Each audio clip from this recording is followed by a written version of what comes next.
வானங்களையும் பூமியும் அகிலங்களையும் படைத்த அல்லாவுக்கே அனைத்து புகழும். அத்தியாயம் 43 ஆயத்து 64 இந்த ஒரு அத்தியாயத்தை படிக்கும்போது ரொம்ப உணர்வாகவும் நல்லா இருந்துச்சு. அதான் சரி அல்லாஹ் இதை பேசக்கூடிய உணர்வை கொடுத்தா. எல்லா புகழும் அல்லாவுக்கே. நிச்சயமாக அல்லாஹ் தான் எனக்கு இறைவன், உங்களுக்கும் இறைவன். அப்ப இந்த நன்மையில யார் எடுத்து உரைக்கிறாள்? தூதர்கள் சொல்றாங்க, அல்லாஹ் தான் உங்களுக்கு இறைவன், எனக்கும் இறைவன். ஆகவே அவனிடமே திரும்புகள், இதுவே நேர்வழி. ஆனால் அவர்களுக்கு இடையே பிரிவினர் தனக்குள் மாறுபட்டனர். இது எத்தனை பிரிவுகள் வந்துருச்சுல. அப்ப ஒரே நேர்வழி பெற்று வாழ்ந்துவாங்க. ஒரே நேர்வழி என்ன அப்படின்னா, எந்த ஒரு அநியாயம் அக்குறமும் எந்த ஒரு தீமையும் செய்யாம நல்ல நிலையில வாழ்ந்துவாங்க. மனசாட்சிக்கு பயந்து வாழ்ந்துவாங்க. அப்ப நீங்க நேர்வழி அடைவீங்க. அதுதான் ஃபர்ஸ்ட் அல்லாட்ட போய் சேர்றது. நம்ம மனசாட்சிக்கு பயந்து ஒவ்வொரு விஷயத்திலையும் வாழ்ந்து வர்றது. அப்ப இதைத்தான் சொல்லி காட்டுறான்லாம். அவர்களுக்கிடையே பிரிவினர் தமக்குள் மாறுபட்டனர். அதனின் அநியாயம் செய்தார்களே, அவர்களுக்கு நோவினை தரும் நாளுடைய வேதனின் கேடுதான் உண்டாகும். தங்கள் அறியாத புறத்தில் இருந்து திடுக்கூறாக அவர்களுக்கு அவ்வேளை வருவதை தவிர அவர்கள் எதிர்பார்க்கின்றார்களா அப்படின்னு நல்லா கேட்கலாம். அப்ப திடுக்கூறாக அந்த வேலை அப்படிங்கும்போது எவ்வளவு கோடீஸ்வரனா இருந்தாலும் எல்லாம் அதை மாற்றி அமைக்கிறான். எவ்வளவு உடல் ஆரோக்கியத்தோட இருந்தாலும் அவங்களுக்கும் நோயை கொண்டு பிடிக்கிறான். நல்ல நில நல்ல ஒரு வலிமையோட வாழ்ந்துட்டு இருக்கும்போது திடுக்கூறாக அவனுக்கு மரணமும் வருது. இதையெல்லாம் நல்லா சொல்லி காமிக்கிறான். அவனுக்கு அறியா நிலையில திடுக்கூறாக நான் பிடிப்பேன். எப்படின்னா செல்வாக்கையும் நான் பிடிப்பேன், நோயை கொண்டும் பிடிப்பேன், மரணத்தை கொண்டும் பிடிப்பேன் அப்படிங்கிறது தான் சொல்லி காட்டுறான். அப்ப நீங்க அஞ்சிக்கங்க. எந்த நேரத்தில் உங்களுக்கு என்ன நடக்கும் அப்படிங்கிறது உங்களுக்கு தெரியாது. அது என் கையில இருக்கு அப்படிங்கிறதையும் நல்லா சொல்லி காட்டுறான். அஞ்சுபவர்களே தவிர நண்பர்கள் அந்நாளில் சிலருக்கு சிலர் பகைவர்கள் ஆகி விடுவார்கள். அப்ப எவ்வளவு பிரியத்தோட இரு நண்பர்களா இருந்தாலும் பல பேர் இருந்தாலும் கூட யாருக்கு ஒரு நன்மைகள் தெரிஞ்சு உள்ளட்சத்துக்கு பயந்து மனசாட்சிக்கு பயந்து வாழ்ந்துட்டு வராங்களோ, இந்த வாழ்க்கையை யாரு பொய்யாக்கி தீன்மையை கொண்டு வாழ்ந்துட்டு வராங்களோ, அப்ப அவங்களுக்கு அவங்க மேல எந்த ஒரு விருப்பம் வராது. அப்ப என்ன ஆயிரும், ரெண்டுமே பிரிவினை உண்டாயிரும். என்றால் நல்லவனுக்கு நல்லவன் தான் தோழனா இருக்க முடியும், கெட்டவனுக்கு கெட்டவன் தான் தோழனா இருக்க முடியும். நல்லது கெட்டதும் சமமாகாதங்க.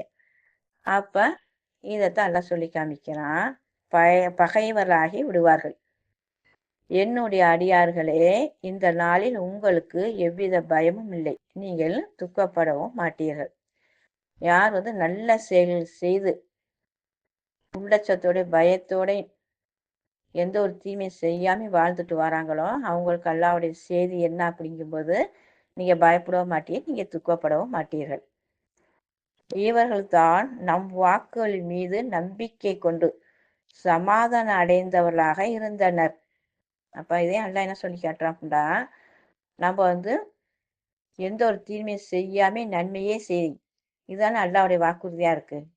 யாருக்கு எந்த தீமையும் செய்யாதியே, தீமையை கொண்டு வாழாதிய, பணிவாகவும் உள்ளச்சத்தை கொண்டும் மனசாட்சியை கொண்டும் வாழ்ந்து வாங்க, உங்களுக்கு சொர்க்கத்தை தாரேன்.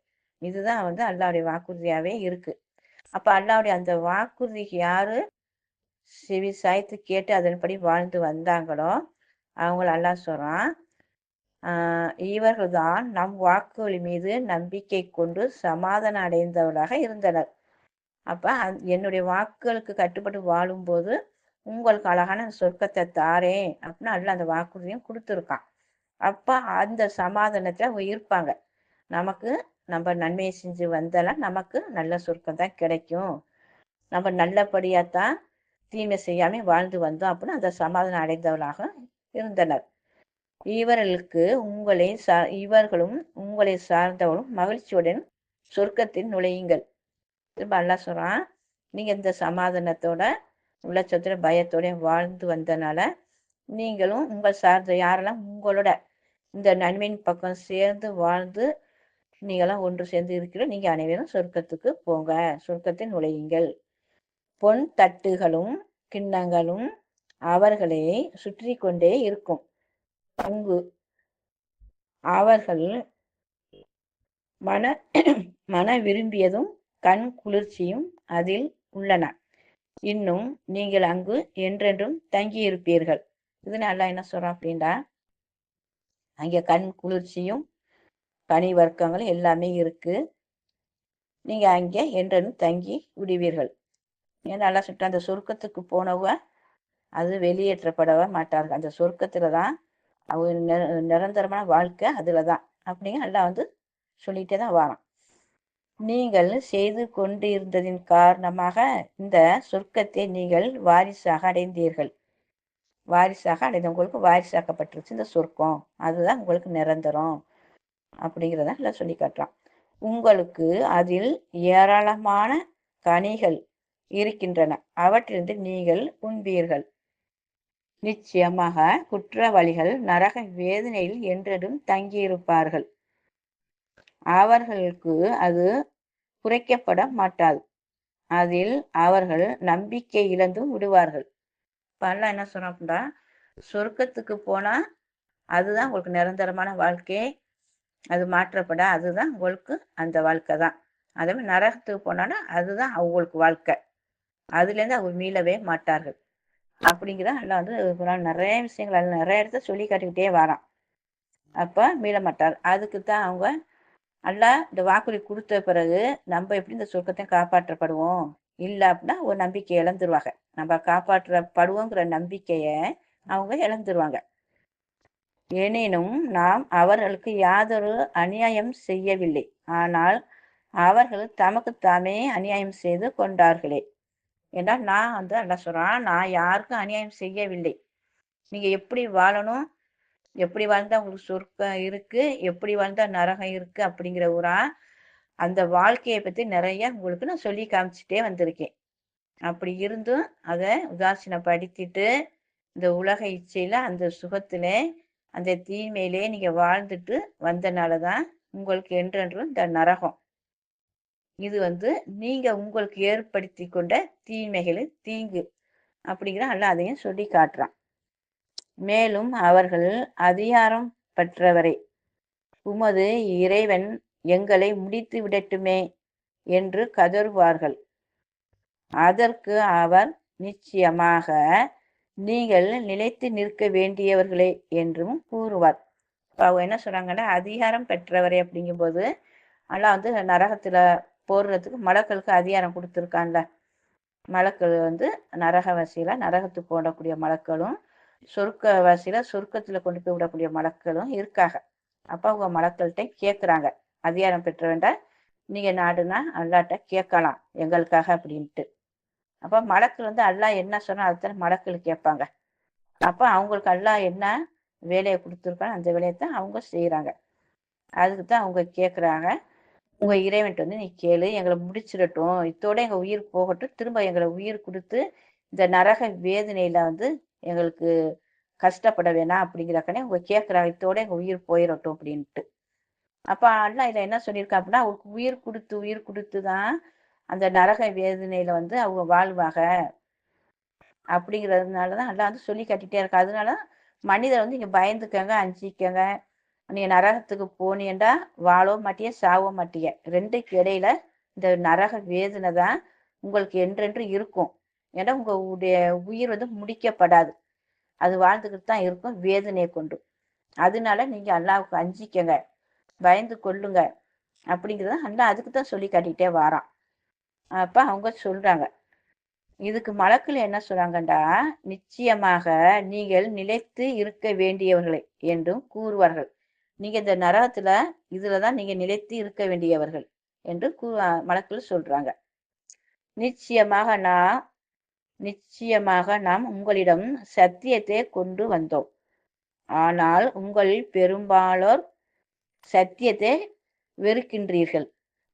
சத்தியத்தை வெறுக்கிறவராக நீங்க இருந்தீர்கள் அப்படின்னு அல்லாஹ் சொல்றான். மலக்கள் சொல்றாங்க, அல்லாஹ் சொல்லலாம், மலக்கள் சொல்றாங்க. ஏன்டா அந்த சத்தியத்தை நீங்க வந்து வெறுக்கிறிய. இப்போ ஒரு நல்ல செய்திய நீங்க இது தீன்மே இது செய்யாதே அப்படின்னு அப்படி சொல்லும்போது அவங்களுக்கு என்ன ஆகுது? வெறுப்பத்தானே கொடுக்குது. இதை ஏன் நம்மகிட்ட வந்து சொல்லிட்டு இருக்காங்க? ஊழல் பிடிச்சா வாழ்ந்துட்டு போகட்டும், நம்மகிட்டேன்னு சொல்றாங்க. அத அந்த நன்மை வெறுக்கிறவோ அப்படி சொல்றாங்க. ஆனா உள்ளட்சத்தை கொண்டு பயத்தை கொண்டு வாழ்ற மக்கள் திரும்ப திரும்ப சொல்லுங்கன்னு ஆசையோட அவளிப்பட கேட்கறாங்க. தன்னை மாத்திக்கிறதுக்கு முயற்சி செய்யறாங்க, கேட்கறாங்க. அப்படி இருக்கு. அப்ப அதனாலதான் மலக்கள் கேட்கறாங்க, நிச்சயமா நான் உங்களிடம் சத்தியத்தை கொண்டு வந்தோம். ஆனால் உங்களில் பெரும்பாலோர் சத்தியத்தை வெறுத்தீர்கள், சத்தியத்தை வெறுத்து கொண்டே இருந்தீர்கள் அப்படின்னு சொல்றாங்க.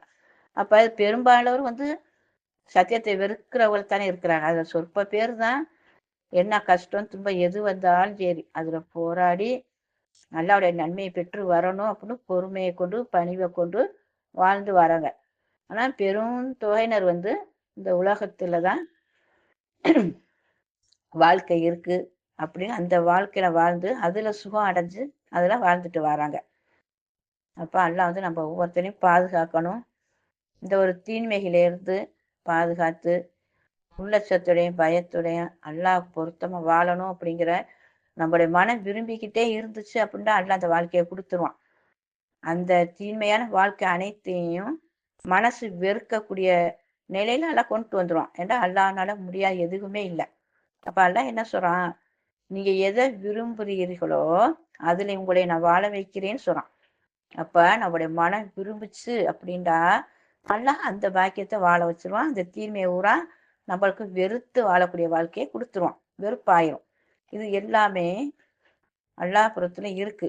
நம்ம கேட்கறது, நம்ம அல்லாட்ட துவா செய்யறது, பிரார்த்தனை செஞ்சு நம்ம அல்லாட்ட கேட்கும் போது எல்லாம் இவ்வளவு ஒரு அச்சமுட்டி எச்சரிக்கை நீ செய்திருக்க, இதை கேட்கலே எங்களுக்கு அஞ்சுது நடுங்குது. ஆனா இந்த உலக இச்சையிலே இந்த உலக சுகத்திலே வாழ்ந்துட்டு இருக்க எங்களை இதுல மீட்டு உனக்கு பொருத்தமா நேரான வழியில எங்களை வாழ வை. நீ தான் எங்களை வாழ வைக்கணும்.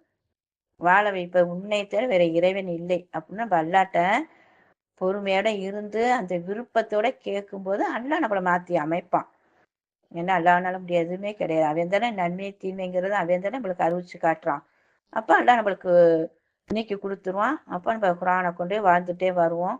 அதுல என்ன ஒரு கஷ்டம், என்ன ஒரு துன்பங்கள் எது நம்மளுக்கு ஏற்பட்டாலும் அது பெருசா தெரியாத அளவுக்கு அந்த மனசையும் லேசாக்கிடுவான். அந்த மனமும் லேசாக்கப்பட்டுரும். அப்ப நம்மளுக்கு மேல்மையான பாக்கியம் இருக்கு. அப்ப நம்ம அல்லாட்ட எந்த நேரமும் கேட்கணும். நம்மளுக்கு இந்த வாழ்க்கையை விரும்பும் போது அல்லாஹ் சொல்றான், நீங்க விரும்பிய வாழ்க்கை இருக்குன்னு சொல்லிட்டான். அகிலங்கள் இறைவன் அல்லாஹ்வுக்கே அனைத்து புகழும்.